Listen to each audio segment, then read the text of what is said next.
Why 51% of engineering leaders believe AI is impacting the industry negatively. So essentially, this article goes into a survey done by, I believe it's Lead Dev, and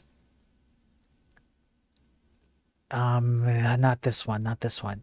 It's this one, State of Engineering Leadership.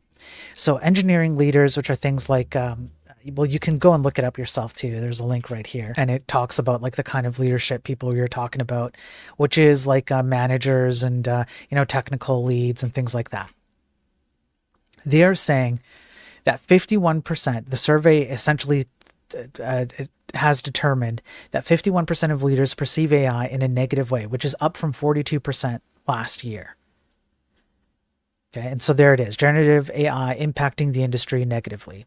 So even though more people are using more AI in their work in the tech space, and they are finding that there are some good use cases or some productivity gains, the view on this is changing.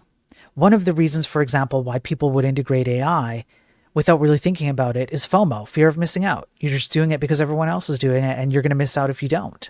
Or because you get that sweet venture capitalist money, which we've gone over with evidence here, where 90% or more of tech industry venture capitalism is all AI, all of it. 90% of that money, we're talking about tens of billions of dollars potentially, all AI. So of course you're going to need to do something with AI if you want to have funding and survive as a company.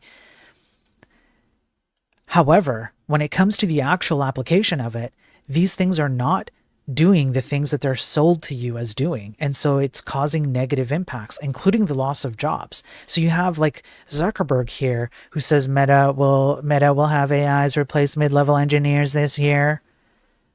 Okay, robotic mark there because he's a robot.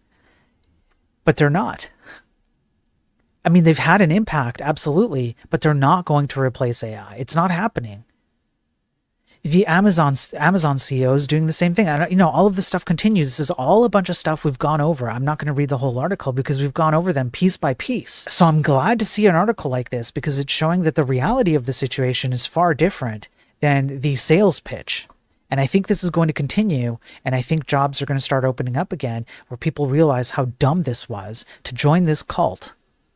And they're going to need real programmers who actually know how to program, like me, to come fix their stuff, right? Nature is healing, yeah. AI will become the new Russian hacker to blame carte blanche for any corporate error, yeah. And that's the other thing. Seriously, who do you blame when an AI system generates a bunch of code that is very bad, insecure code that causes a problem? And the person who was there vibe coding was pressured or even sometimes enforced. We've covered some articles like this where there's an enforcement to use AI by the executives on programmers. Who do you blame when that AI generates bad code? Sounds like Y2K is coming, yeah.